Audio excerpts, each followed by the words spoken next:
Depois do divórcio, eu saí de casa com uma mala velha, uma sacola de plástico e a sensação de que tinham arrancado o chão debaixo dos meus pés.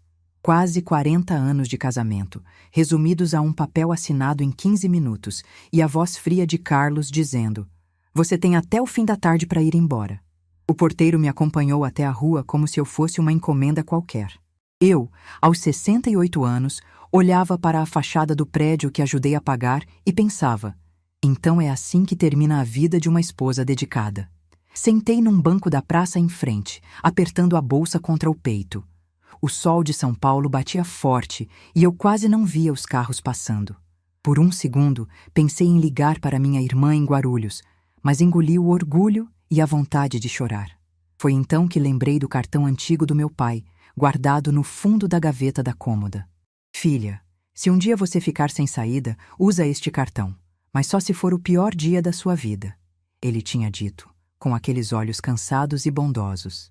Ali, expulsa de casa, sem 1 centavo, percebi: o pior dia tinha chegado. O carro de aplicativo chegou e eu passei o endereço da agência onde meu pai sempre teve conta. Enquanto o motorista reclamava do trânsito, eu só olhava pela janela, vendo os prédios passarem como se fossem cenários de um filme que não era o meu. Pensei em Tiago e Camila, meus filhos. Nenhum dos dois me ligou para saber se eu estava bem depois do divórcio. Camila mandou uma mensagem curta: "Mãe, você e o pai que se resolvam, não quero me meter." Tiago foi pior: "Mãe, não arruma confusão com a partilha, por favor." Eu ri sozinha, um riso sem graça. Partilha de quê se Carlos tinha dado um jeito de colocar tudo no nome dele? Mas antes de continuar, quero te fazer um convite muito especial. Inscreva-se no canal e deixe o seu like. Isso me ajuda a ver que você me apoia e que está gostando das minhas histórias. E comenta aqui embaixo de qual cidade você está assistindo. Agora, vamos continuar. Quando cheguei à agência, reconheci o prédio de fachada azul claro, o mesmo onde meu pai me levava quando eu era adolescente. Lembrei dele me ensinando a preencher ficha e dizendo que dinheiro é silêncio, filha. Quanto menos falarem dele, melhor. Entrei, sentindo o ar-condicionado gelado bater no rosto quente de quem tinha chorado até há pouco. A fila não era grande. Tirei o cartão da carteira. O plástico já estava gasto, mas o nome do meu pai ainda brilhava: Joaquim Ferreira.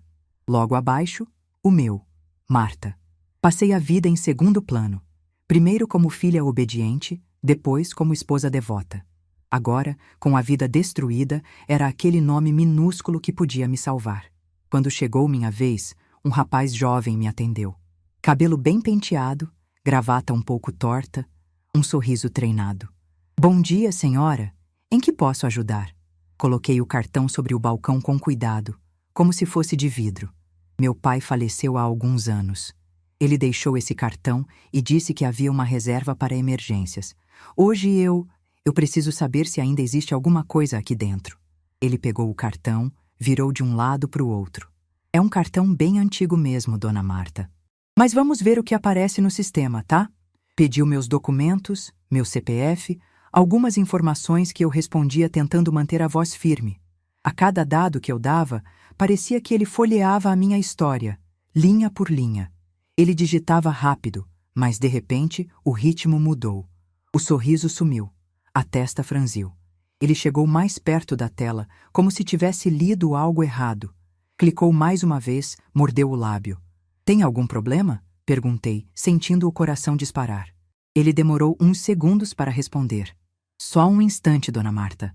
Vou chamar o gerente, tá? A senhora pode aguardar sentadinha aqui." Quando ele se afastou, levando o cartão, as minhas mãos começaram a suar. Olhei ao redor. Gente mexendo no celular, assinando papéis, discutindo limite de cartão de crédito. Para todo mundo, aquele era só mais um dia normal de banco. Para mim, era um julgamento silencioso. Eu ia descobrir se tinha direito a recomeçar ou se ia sair dali com as mãos tão vazias quanto entrei. Pouco depois, vi um homem mais velho vindo em minha direção. Terno escuro, cabelo grisalho bem cortado, olhar sério. No crachá, Roberto, gerente geral. Ao lado dele, o rapaz que me atendeu, segurando o cartão como se fosse um documento importante. Roberto estendeu a mão, mas não sorriu. "Dona Marta, bom dia. A senhora poderia me acompanhar até a minha sala, por favor?" Senti um frio na barriga. Peguei minha bolsa, levantei com cuidado e fui andando atrás deles por um corredor estreito, cheio de portas com vidros foscos. Lembrei de quando meu pai me dizia para nunca assinar o que não entendesse. Banco não é amigo, filha. Banco é negócio. E lá estava eu, entrando no coração do negócio com a alma na mão. A sala do gerente era pequena, mas arrumada. Ele me ofereceu uma cadeira, sentou-se do outro lado da mesa e fechou a porta. O ar-condicionado ali dentro parecia ainda mais frio. Eduardo, o atendente, ficou em pé ao lado. Roberto ligou o monitor, digitou algumas coisas, respirou fundo. Por alguns segundos, o único som era o tec-tec do teclado. Então, ele virou a tela levemente na minha direção. Eduardo segurou o cartão com as duas mãos, sem saber onde colocar os olhos. Roberto me encarou e, com a voz firme, disse: "Senhora, rápido! Olhe isto!" Meus olhos foram direto para a tela. No alto estava o nome do meu pai. Embaixo, o meu. E logo à direita, uma sequência de números que não cabiam na minha cabeça. Pisquei várias vezes, achando que era algum erro de digitação, alguma conta coletiva, algum saldo de empresa importante. Era dinheiro demais para caber na vida simples do seu Joaquim, o homem que consertava ventilador dos vizinhos para completar a renda. Isso está certo?" Perguntei com a voz falhando.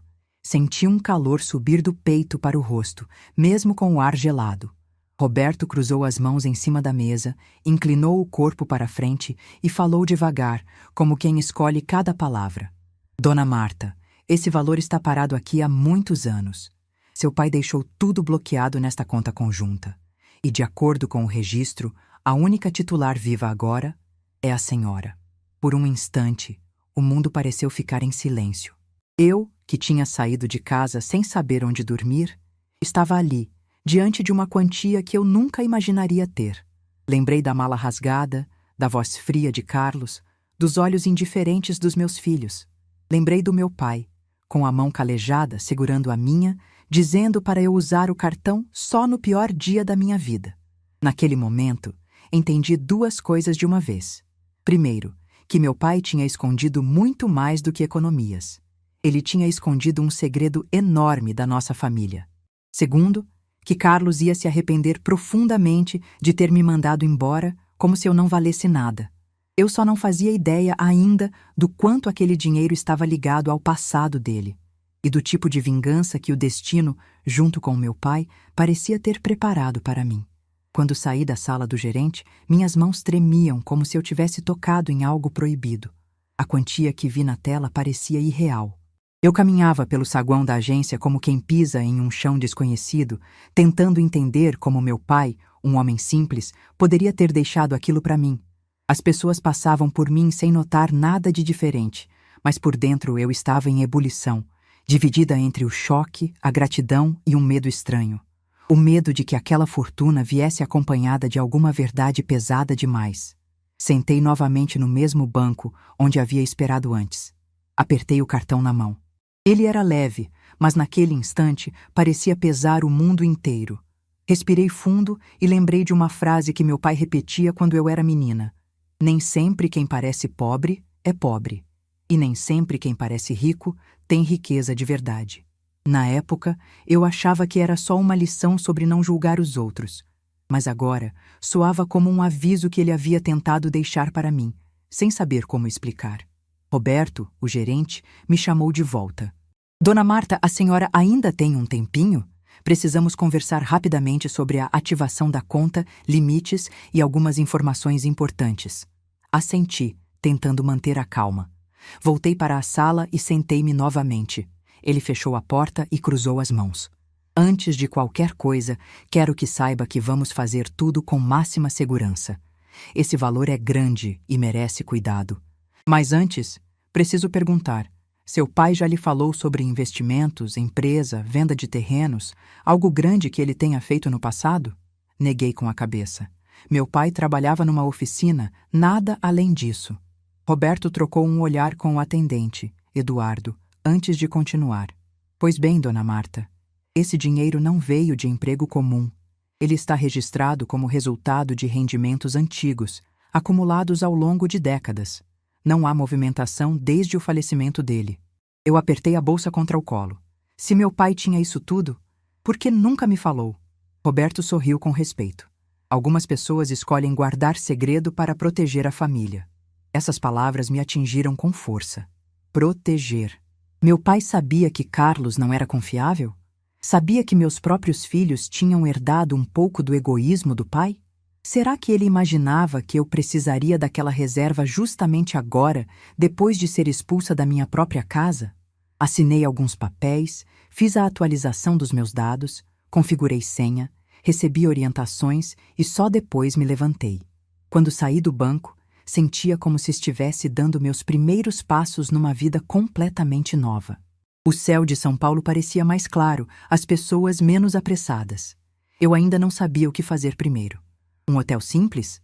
Comprar roupas novas? Comer alguma coisa quente? Mas uma pergunta começou a crescer dentro de mim. Se meu pai escondia esse segredo, será que Carlos sabia de algo e nunca me contou? Guardei o cartão com cuidado e chamei um carro. Enquanto esperava, repassei mentalmente os últimos anos do casamento. Carlos sempre foi controlador, sempre soube cada centavo que entrava ou saía da nossa conta. Ele dizia que eu não sabia lidar com dinheiro, que era melhor deixar tudo com ele. E eu, boba, acreditava. Hoje, eu percebia que ele só queria poder. Entrei no carro e pedi para ir até uma pensão que eu conhecia da minha juventude, perto da Lapa. O lugar era simples, mas limpo, e, principalmente, ninguém ia me fazer perguntas. Quando cheguei, a dona da pensão me reconheceu. Marta? Meu Deus, quanto tempo! Entra, minha filha. Ela me deu um abraço apertado, daquele que faz o peito afrouxar. Subi para o quarto pequeno, sentei na cama e finalmente deixei as lágrimas caírem. Não eram lágrimas de desespero. Eram de alívio por saber que eu tinha chance de recomeçar. Passei um tempo ali, quieta, até que o celular tocou. Era Camila. Respirei fundo antes de atender. Mãe, o pai me ligou. Disse que você saiu de casa chorando. Onde você está? A voz dela parecia preocupada, mas eu conhecia minha filha. Ela só ficava preocupada quando algo podia respingar nela. Estou bem, Camila. Só isso que você precisa saber. Você não pode ficar assim, mãe. Você sempre foi dependente demais. Por que não tenta conversar com o pai? Fechei os olhos. A velha Marta teria engolido qualquer coisa para manter a paz. Mas a Marta nova, a que agora sabia do dinheiro do pai, estava diferente. Camila, seu pai me expulsou. E você sabe disso. Ele estava nervoso, mãe. Você sempre leva tudo para o extremo. Desliguei antes que ela terminasse. Eu precisava de silêncio. Precisava pensar. Foi então que uma imagem voltou à minha memória. Eu devia ter uns 15 anos. Lembro de ter visto meu pai discutindo com Carlos na garagem da nossa antiga casa, anos antes do casamento. Meu pai estava nervoso, vermelho, e Carlos parecia calmo demais. Eu não ouvi tudo, mas lembro nitidamente das palavras do meu pai. Eu sei quem você é, e sei do que você é capaz. Não se aproxime da minha filha por interesse. Na época, Carlos disse que era uma discussão sobre carro usado. Eu acreditei. Agora aquilo se encaixava como uma peça de quebra-cabeça que eu nunca tinha visto antes. Carlos sabia do dinheiro do meu pai? Sabia de algum segredo envolvendo ele? Meu pai havia tentado me proteger, e Carlos conseguiu me enganar mesmo assim? A noite caiu e eu fiquei sentada na beira da cama, olhando para o cartão. Uma coisa era certa. Eu ia descobrir toda a verdade. Sobre meu pai, sobre Carlos, sobre o passado que me foi escondido. E quando descobrisse, Carlos ia desejar nunca ter mexido comigo. Esse pensamento me deu uma força que eu não sentia há décadas. Eu não era mais a mulher silenciosa da casa grande. Eu não era mais a esposa obediente. Eu era filha de Joaquim Ferreira e estava prestes a descobrir o legado que ele deixou. Passei a noite quase inteira acordada, sentada na cama da pensão, com o cartão do meu pai entre os dedos. O valor que vi no banco não saía da minha cabeça. Era tanto dinheiro que parecia impossível que meu pai tivesse acumulado tudo aquilo sozinho. Quanto mais eu pensava, mais sentia que tinha algo errado. Algo que ele tentou esconder por décadas. Quando o sol amanheceu, eu já estava de pé, arrumada, com o cabelo preso e a bolsa pronta. Não tinha dormido, mas estava com uma energia diferente, como se um fio invisível me puxasse para frente. Desci as escadas e encontrei a dona da pensão arrumando as mesas do pequeno café da manhã. "Dormiu bem?" ela perguntou. Sorri de leve. "Tô tentando." Ela colocou a mão no meu ombro e disse: "Se precisar de alguma coisa, Marta, eu tô aqui." Aquele gesto simples me fez sentir por um instante que eu ainda tinha algum pedaço de mundo onde era tratada com carinho. Depois do café, peguei meu celular e comecei a pesquisar qualquer pista sobre o passado do meu pai. O nome dele não aparecia em lugar nenhum, além dos registros comuns. Aposentadoria, endereço antigo, certidão de óbito. Nada sobre investimentos, empresas ou qualquer movimentação grande. Foi então que me lembrei de algo que Carlos sempre repetia, com aquele tom arrogante de quem acha que sabe de tudo. "Seu pai era burro com dinheiro, Marta. Você puxou ele." A frase me deu uma pontada de raiva. Como alguém burro com dinheiro teria acumulado aquela fortuna silenciosa? Não fazia sentido. Decidi voltar ao banco. Eu precisava conversar novamente com o gerente. Chamei um carro e, enquanto o motorista seguia pela marginal, fiquei olhando para o reflexo do meu rosto no vidro. Eu estava mais forte do que no dia anterior, mais certa de que havia algo grande prestes a ser revelado. Quando entrei na agência, quase no mesmo horário do dia anterior, Roberto me recebeu na porta da sala. "Dona Marta, que bom que voltou. Aconteceu algo?" Assenti. "Eu quero saber tudo o que vocês têm sobre meu pai. Tudo." Ele me convidou a sentar e abriu o sistema. Deu alguns cliques, rolou páginas, fez buscas. "Dona Marta, não há nada além do que já mostramos ontem, mas tem uma coisa estranha." Meu coração gelou. "O quê?" Roberto virou a tela para mim. Na parte inferior do cadastro havia um campo de observações, e ali, escrito há muitos anos, estava uma frase curta, datada de quando eu tinha pouco mais de 20 anos. "Se a titular Marta Ferreira solicitar acesso ao saldo, liberar integralmente. Não informar familiares." Li várias vezes. Cada leitura me dava um arrepio maior. "Meu pai escreveu isso?" perguntei. Roberto assentiu. "Foi registrado por ele mesmo, assinatura e tudo. Ele estava prevenindo alguma coisa." Eu senti minha garganta fechar. Meu pai tinha desconfiado da própria família. Mas por quê? O que ele temia? Quem era o alvo desse aviso silencioso? Respirei fundo e perguntei: "Vocês têm câmeras arquivadas desses anos? Áudios? Alguma coisa?" Roberto sorriu de forma triste. "Infelizmente não. Mas, Dona Marta, se a senhora quiser, posso pedir acesso aos arquivos de movimentação antiga. Pode demorar alguns dias." Agradeci e saí da agência com uma sensação estranha no peito.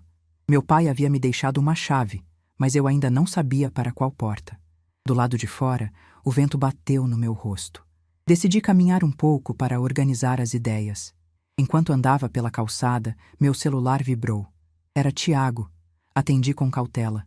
"Mãe, onde você está? O pai está desesperado." Eu quase ri. "Desesperado porque me expulsou?" "Mãe, você sabe como ele é. Ele não queria dizer aquilo." "Tiago, eu ouvi muito bem. E você também sabe que aquilo não foi por impulso." Houve um silêncio do outro lado. E então, meu filho soltou uma frase que me fez parar no meio da rua. "Mãe, o pai disse que você estava escondendo dinheiro." Meu corpo inteiro congelou. "O quê?" "Ele disse que você sempre soube de uma reserva do vovô e que nunca contou pra gente. Que isso foi desleal." O mundo girou. Carlos sabia. Ele sempre soube. E pior, estava tentando jogar meus filhos contra mim, usando justamente o segredo que meu pai tentou proteger. "Tiago, escuta bem o que eu vou te dizer. Quem está escondendo coisa aqui não sou eu." "Então explica." "Eu vou explicar, mas não agora." "Mãe, você está me deixando preocupado. Preocupado você vai ficar de verdade quando souber o que seu pai fez." Desliguei na mesma hora. Meu coração batia forte, mas não era medo. Era decisão. Carlos estava envolvido. E se ele estava envolvido, então o segredo era maior, muito maior do que eu imaginava. Voltei para a pensão e comecei a revirar minhas lembranças. Meu pai sempre foi desconfiado com Carlos. A cena na garagem. A forma como ele observava Carlos quando achava que eu não estava olhando. A expressão triste dele no dia do meu casamento. Tudo fazia sentido agora. Peguei meu caderno antigo, aquele onde eu anotava receitas e frases que gostava. No fundo dele, encontrei uma foto do meu pai mais jovem, segurando uma pasta marrom. Atrás da foto, uma anotação em letra tremida. Mapa da fábrica. Somente para ela. Meu corpo inteiro se arrepiou. Fábrica? Mapa? Que fábrica? Eu nunca tinha ouvido meu pai mencionar isso. E uma dúvida ainda maior surgiu na minha cabeça, tão forte que fez minhas mãos tremerem. Será que meu pai tinha sido dono de alguma empresa no passado? Ou, pior, será que Carlos sabia disso e tentou se aproximar de mim justamente por isso? Senti um calor subir pelas costas. Aquela não era só a história de uma herança, era a história de uma armadilha que eu nunca percebi. E que agora, aos 68 anos, eu finalmente tinha chance de desmontar. Eu fechei o caderno e respirei fundo. A partir daquele momento, eu não estava mais procurando apenas respostas. Eu estava indo atrás da verdade que meu pai tentou me entregar em silêncio, e da vingança que, sem querer, ele tinha deixado preparada para mim. Voltei a segurar aquela foto com a anotação atrás, como se fosse a única lanterna capaz de iluminar um túnel inteiro do meu passado. Mapa da fábrica. Somente para ela. E eu lia e relia, e quanto mais olhava para aquelas palavras, mais entendia que meu pai viveu uma vida paralela, uma vida que eu nunca soube que existia. Meu peito apertava, não de tristeza, mas de uma curiosidade quase cortante, misturada com uma raiva silenciosa por ter passado décadas acreditando que eu conhecia aquele homem tão simples, tão calado, tão meu, quando, na verdade, ele carregava segredos maiores do que a própria vida. Sentei na beira da cama e fiquei alguns minutos sem me mexer, tentando costurar as peças que apareciam diante de mim. Mapa da fábrica. Por que um mapa? E de qual fábrica? O que exatamente ele queria que eu descobrisse só depois que ele morresse? E por que esconder isso da família inteira? Peguei a pasta de documentos que o banco tinha me dado no dia anterior e a abri no colo. Havia papéis atuais, termos de segurança, assinatura de senha, mas nada que remetesse ao passado. Nada que ligasse Joaquim Ferreira a uma fábrica que, até aquela manhã, eu nem sabia que existia. Decidi sair. A pensão estava silenciosa e abafada, e eu precisava de ar. Peguei minha bolsa, a foto, o caderno e caminhei até a rua. O barulho dos ônibus e das motos na Lapa me deu uma sensação estranha de normalidade, como se o mundo continuasse igual, enquanto dentro de mim tudo tinha virado de cabeça para baixo. Entrei num café pequeno, pedi um pingado e sentei perto da janela. Abri meu celular e comecei a pesquisar por fábricas antigas de São Paulo com o nome Ferreira, ou ligadas a alguém chamado Joaquim. Nada relevante. Só fábricas de móveis, oficinas pequenas, negócios familiares sem nenhuma relação com meu pai. A palavra mapa me intrigava. Talvez fosse algo técnico, talvez fosse o nome de um setor, de um projeto, de um terreno. Foi quando me lembrei de que meu pai, anos atrás, trabalhara em uma indústria na Muca. Eu era criança, mas lembrava dele voltando para casa com cheiro forte de óleo e poeira. Ele nunca falava muito do trabalho, só dizia que era puxado, mas honesto. Abri outra pesquisa. Fábricas antigas na Muca. Uma lista enorme apareceu, com fotos, datas, empresas que fecharam, outras que foram vendidas, e no meio delas, uma chamou minha atenção. Indústria Metalúrgica Brasfer, fundada em 1968, vendida misteriosamente nos anos 90. Cliquei na matéria. O texto dizia que a fábrica havia sido vendida de forma repentina, sem explicações públicas. Os antigos funcionários falavam de um acordo silencioso, um fechamento às pressas e rumores de uma compra por valores muito acima do normal. Meu coração acelerou. Meu pai trabalhou numa metalúrgica. Meu pai tinha um segredo. Meu pai deixou uma fortuna escondida. As peças começaram a se encaixar com um estalo que me deixou arrepiada. Peguei o celular e liguei para o número de um investigador particular que a dona da pensão tinha me indicado meses atrás, quando eu comentara que desconfiava de Carlos. Na época, eu não tive coragem de pedir ajuda. Hoje, eu tinha. Alô? Aqui é o Matias. Quem fala? Seu Matias, é a Marta. Marta Ferreira, eu preciso muito conversar. Claro, dona Marta. A senhora quer marcar para quando? Para hoje. Agora, urgente. Ele me deu o endereço de sua pequena sala comercial, perto da Barra Funda. Terminei meu café rapidamente, paguei e fui. O escritório era simples, com uma mesa antiga, pilhas de papéis, um ventilador que girava devagar. Matias me recebeu com um aperto de mão firme e um olhar atento, quase profissional demais. Diga, dona Marta, o que aconteceu? Contei tudo. Desde o divórcio, o cartão, o banco, o valor, a frase deixada pelo meu pai e, por fim, a anotação na foto. Ele me ouviu com uma seriedade que me fez sentir, pela primeira vez na vida, que alguém realmente acreditava em mim sem duvidar. Quando terminei, ele respirou fundo.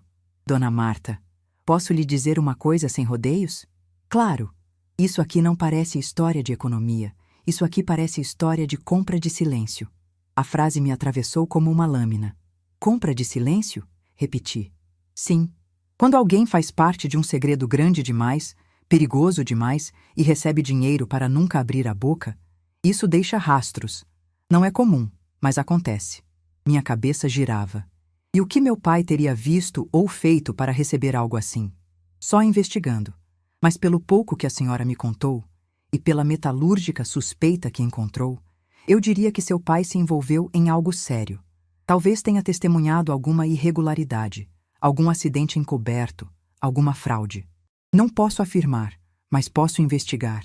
Eu respirei fundo, sentindo a mão tremer sobre a bolsa. Faça isso. Descubra tudo. Mas tem mais. Mais? Sim, meu ex-marido, Carlos. Eu tenho quase certeza de que ele sabia de alguma coisa. Talvez até antes de me conhecer. Matias anotou o nome dele imediatamente. É um homem influente? Nem tanto, mas sempre gostou de parecer. Pessoas assim costumam ter segredos também. Ele pediu mais detalhes, datas, endereços, nomes de antigos colegas do meu pai. Eu respondi a tudo. No final, ele disse: Dona Marta, me dê uns dias. Prometo que vou trazer algo concreto. Agradeci e saí do escritório com a sensação de que, pela primeira vez na vida, eu estava no caminho certo, mesmo que fosse um caminho cheio de sombras. Antes de voltar à pensão, parei na calçada e ergui o rosto para o céu nublado da cidade. Meu pai tinha vivido uma vida escondida por trás do silêncio. Carlos tinha vivido uma vida construída sobre mentiras. E eu finalmente estava descobrindo a minha própria vida. Uma vida que ninguém mais ia controlar. Só que eu ainda não fazia ideia de que o que Matias descobriria nos próximos dias mudaria tudo. Não só sobre meu pai, mas sobre Carlos, sobre meus filhos e até sobre mim. Os 3 dias seguintes pareceram semanas.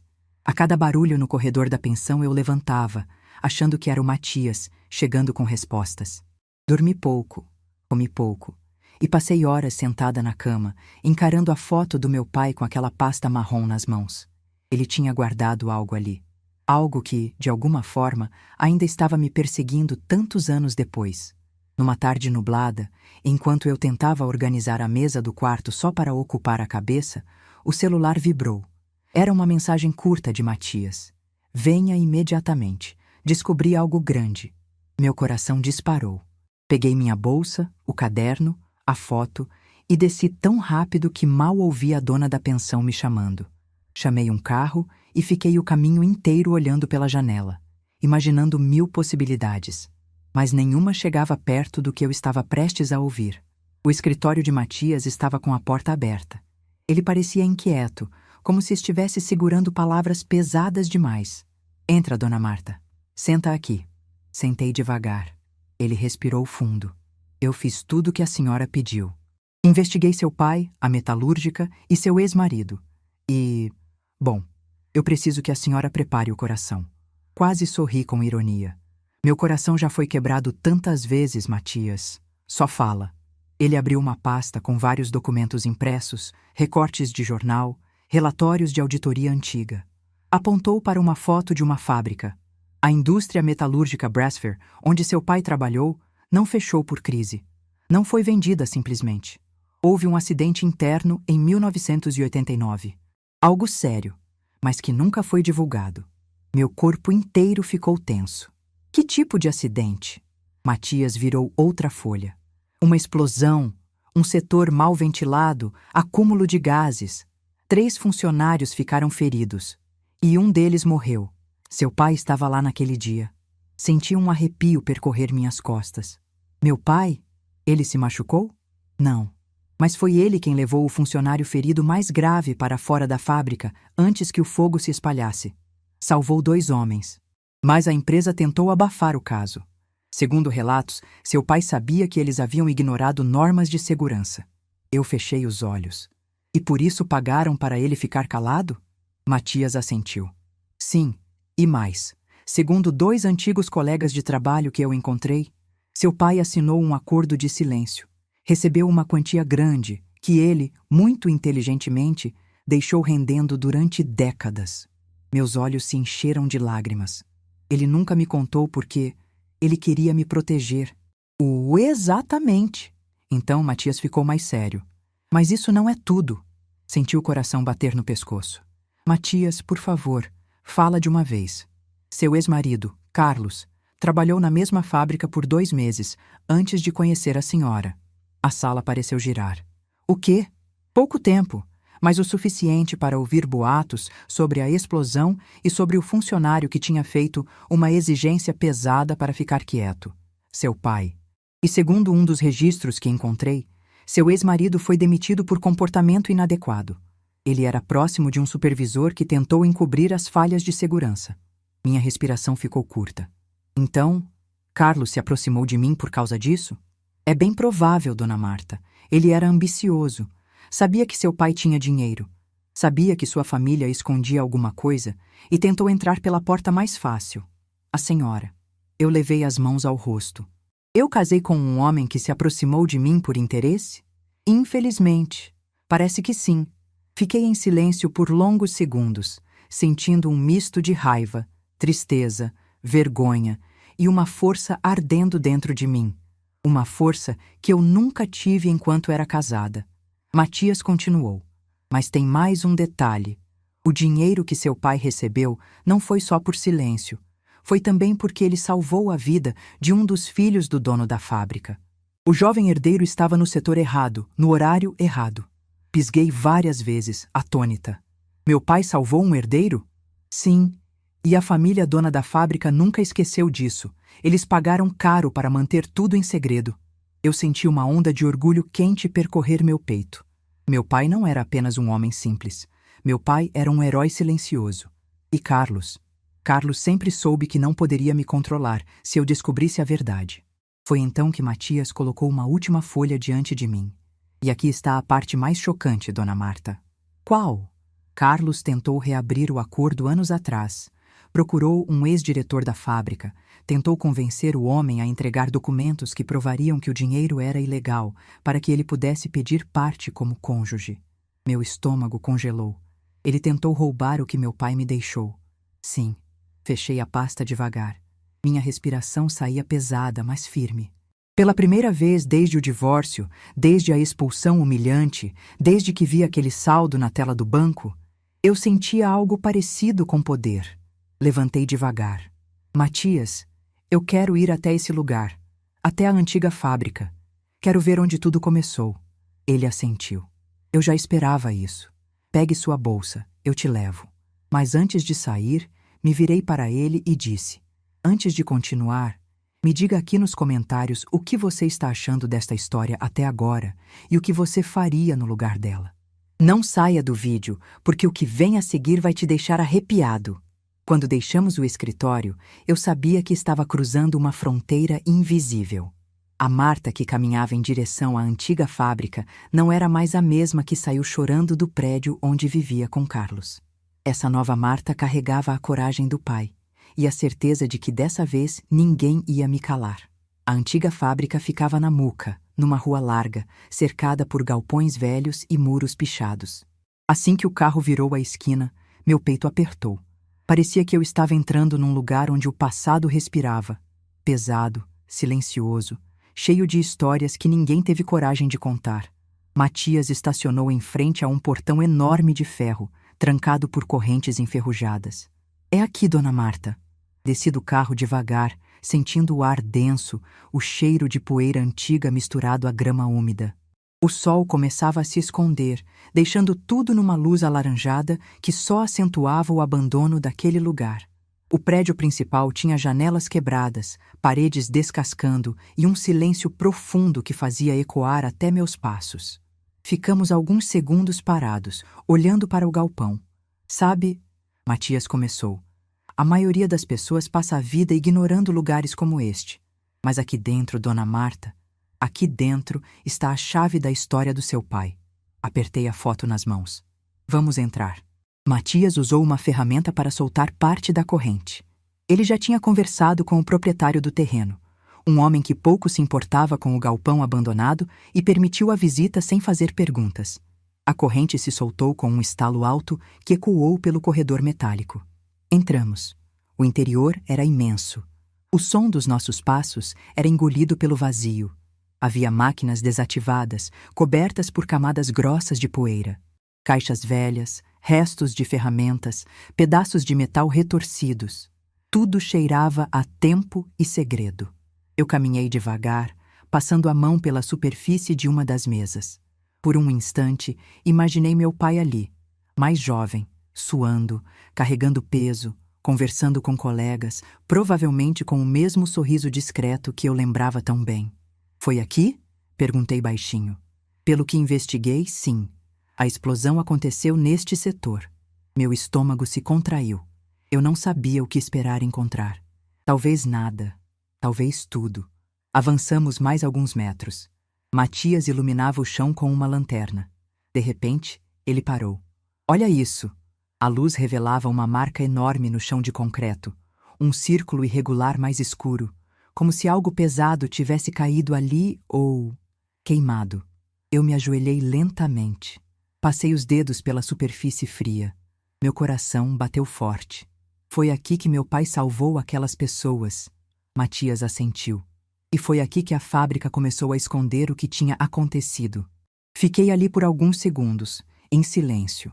Senti uma mistura de dor e orgulho que eu não sabia nem explicar. Meu pai nunca quis ser herói para ninguém. Ele só queria voltar para casa em paz. E mesmo assim, colocou a própria vida em risco para salvar outras. Respirei fundo e me levantei. Tem mais? Tem. Seguimos para outra sala.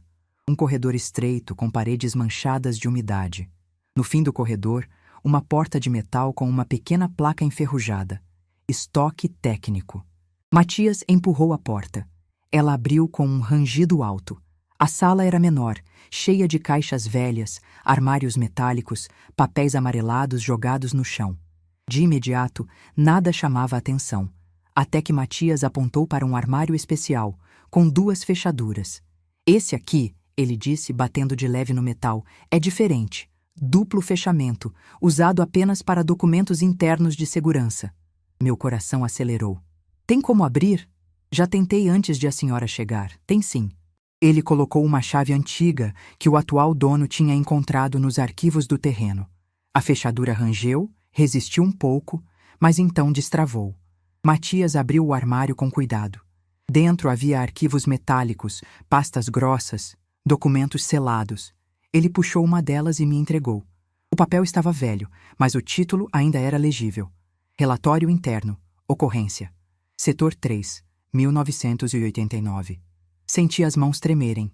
Matias, isso é da explosão? É. Abri o relatório. Lá estavam os nomes dos feridos. Detalhes sobre o ambiente. A causa provável. As falhas de segurança ignoradas pela diretoria. Assinaturas dos gerentes tentando minimizar tudo.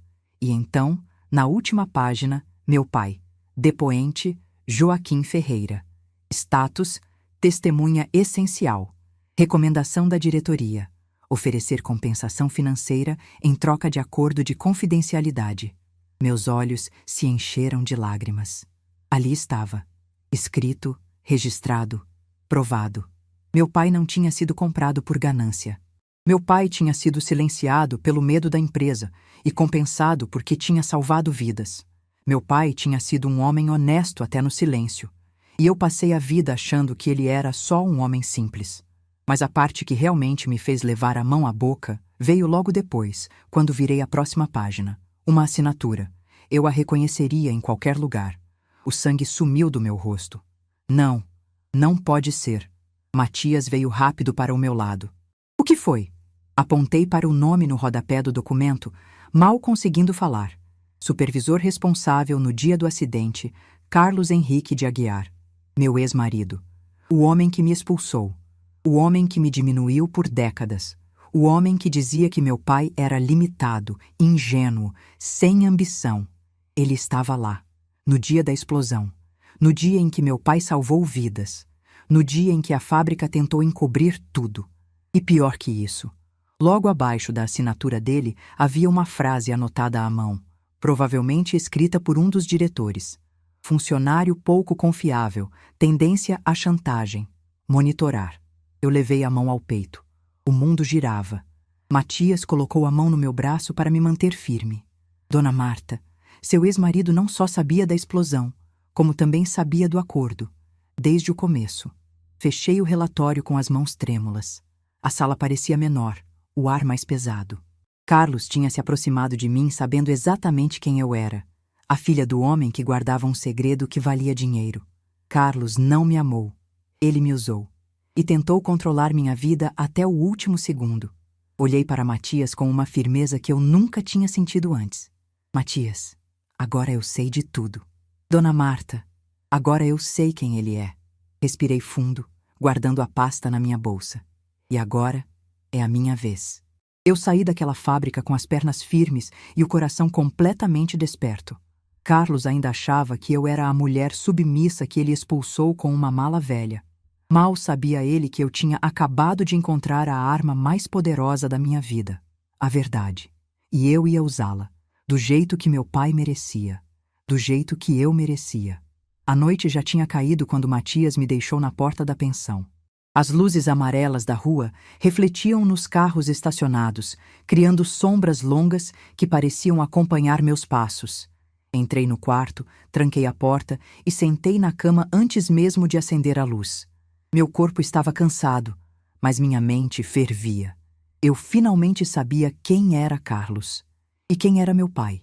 Meu coração ainda batia rápido, misturando indignação, dor e uma força que eu nunca tinha sentido antes. Por décadas, vivi acreditando que era pequena, dependente, frágil.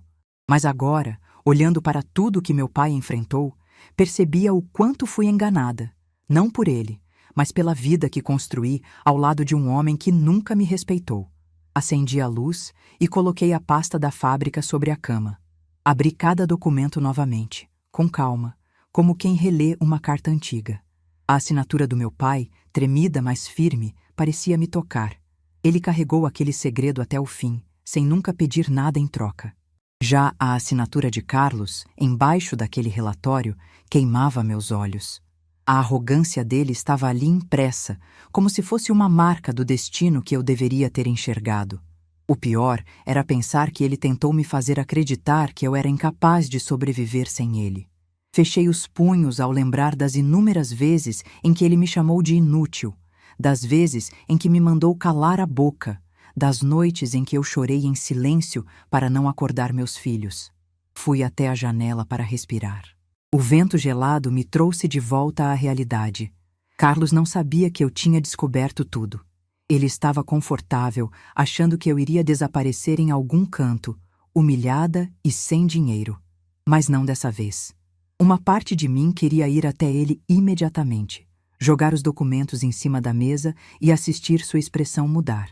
Mas outra parte sabia que eu precisava de calma. Eu não era mais a mulher impulsiva que chorava ao menor sinal de briga. Eu tinha algo que ele nunca teve: verdade, força e o legado do meu pai. Eu precisava usar tudo isso com inteligência. Sentei-me novamente e abri o caderno onde guardava a foto do meu pai. Virei a foto mais uma vez. Ele segurava a pasta marrom bem apertada, como se soubesse que um dia aquilo seria meu escudo. Por um momento, senti como se ele estivesse ali comigo, dizendo que eu estava no caminho certo. Fechei os olhos e respirei fundo. Eu precisava pensar em um plano. O acordo de silêncio ainda existia, mas agora os documentos estavam comigo. Matias poderia ajudar. Eu não queria dinheiro da fábrica. Não queria arruinar ninguém que já tinha pago o preço silencioso do erro. Eu só queria uma coisa: fazer Carlos enfrentar a verdade. E a pior verdade para ele seria perder o controle que exerceu sobre mim por tantos anos. Peguei o celular e abri as mensagens. Havia várias chamadas perdidas de Camila e 2 mensagens curtas de Tiago. Mãe, me liga. É sério. Não respondi. Eles só estavam agitados porque Carlos estava pressionando. Eles nunca se posicionaram ao meu lado. Sempre seguiram a narrativa dele, talvez por comodismo, talvez por medo de contrariá-lo. E eu sempre aceitei, porque acreditava que manter a família unida era o mais importante. Hoje, eu só queria manter minha própria dignidade. Quando cheguei ao fim da lista de mensagens, encontrei uma de Carlos, enviada poucas horas antes. Precisamos conversar. Não faça nenhuma besteira. Eu respirei fundo e senti o estômago gelar. Ele estava com medo. Ao ver aquela mensagem, algo dentro de mim mudou. Não era mais medo. Era decisão. Levantei, lavei o rosto, amarrei os cabelos e me olhei no espelho. Eu ainda era a mesma mulher de 68 anos que foi expulsa de casa dias antes, mas meus olhos tinham algo novo. Era coragem.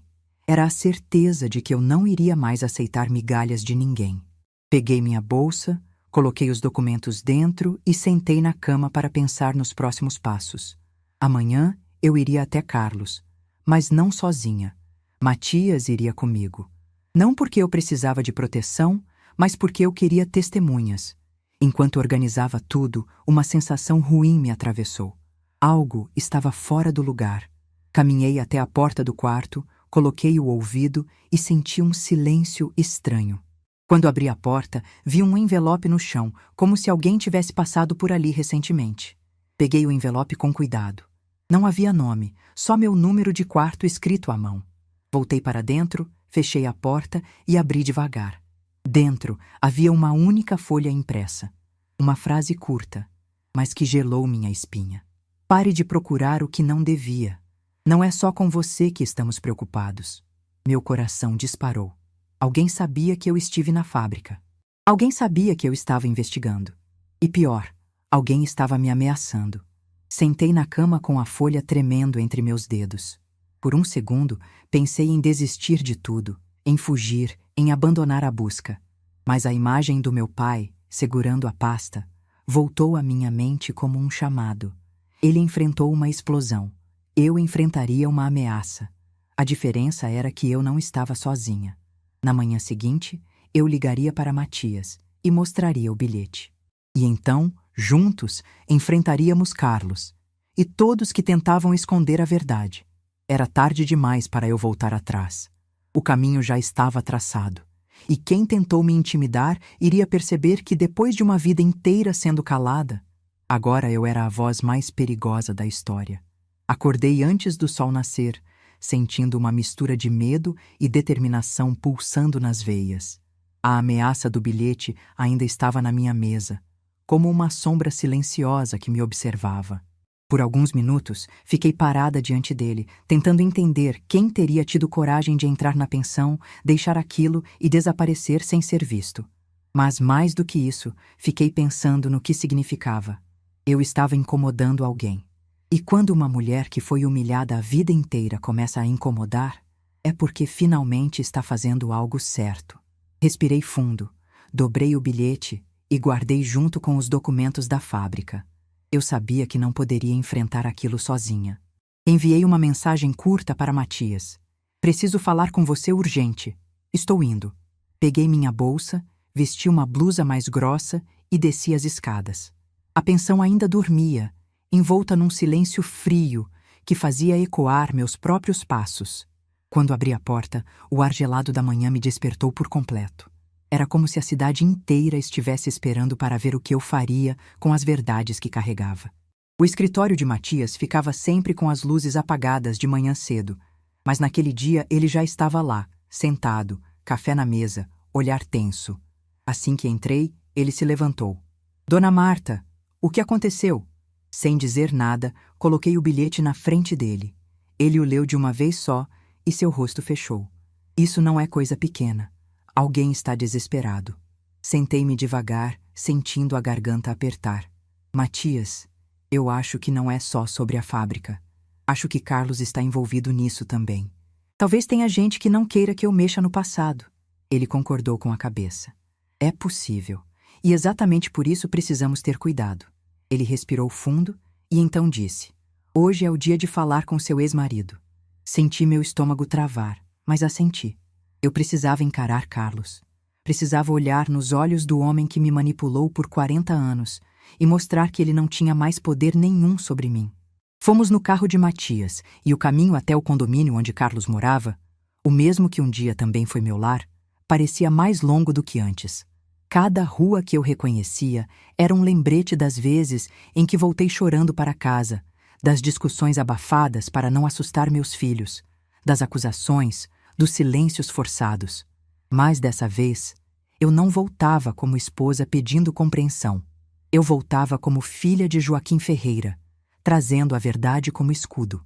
O porteiro tentou impedir a entrada como se eu fosse uma estranha, mas Matias mostrou sua identificação profissional, acompanhando a senhora para a resolução de pendências legais. O porteiro, sem entender muito bem, abriu o portão. Quando pisei na calçada interna do prédio, senti o coração bater forte. Era a primeira vez que eu voltava ali desde o dia em que fui expulsa com uma mala velha. Carlos desceu poucos minutos depois.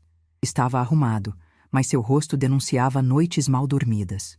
Assim que me viu, franziu a testa. "O que você está fazendo aqui, Marta? Não bastou o escândalo?" Matias deu um passo à frente. "Senhor Carlos Henrique, sugiro que a conversa seja civil. Estamos aqui para esclarecer fatos." Carlos olhou para ele com desprezo, depois para mim. "Você trouxe o quê? Um guarda-costas?" Eu respirei fundo e falei com uma firmeza que surpreendeu até a mim. "Eu vim te devolver a sua própria verdade." Tirei da bolsa o relatório interno da fábrica e entreguei diretamente nas mãos dele. Carlos pegou, ainda com cara de deboche, mas ao olhar a primeira página, sua expressão mudou. A cor sumiu. Seus olhos se arregalaram de um jeito que eu nunca tinha visto. Ele virou as páginas depressa, nervoso, como se procurasse uma saída dentro daquele papel. Suava, engolia seco, tremia. Eu fiquei olhando, sem dizer nada. Aquele silêncio valeu mais do que qualquer vingança ensaiada. Quando ele finalmente levantou os olhos, tentou manter a postura, mas estava completamente desmontado.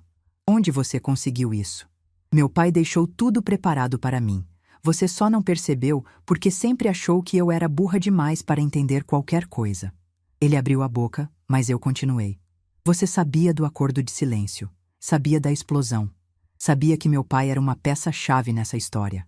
Você se aproximou de mim não por amor, Carlos, mas porque achou que um dia poderia usar isso." Carlos tentou recuperar o fôlego.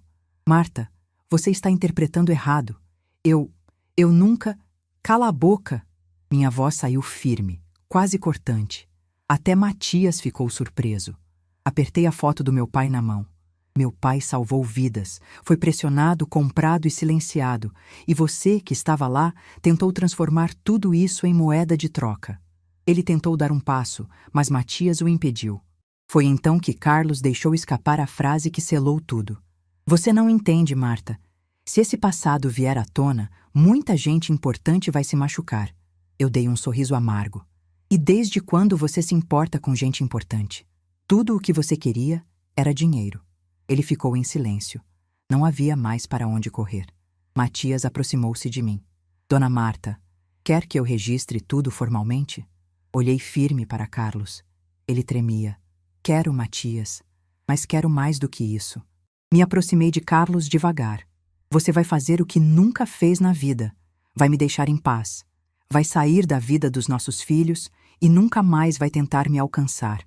Porque se você ousar, uma linha desse relatório vai parar na mão de quem deve." Carlos abriu a boca, mas a fechou de novo. Ele entendia. Ele estava derrotado. E eu, uma mulher de 68 anos que passou a vida acreditando que não tinha valor, agora estava ali, inteira. Deixei os papéis com Matias, virei de costas para Carlos e caminhei até o portão. Cada passo era como tirar um peso do peito. Quando cheguei à calçada, respirei fundo, olhei para o céu e senti uma leveza que eu não conhecia. Eu não precisava destruir ninguém. Só precisava me libertar. E eu tinha conseguido.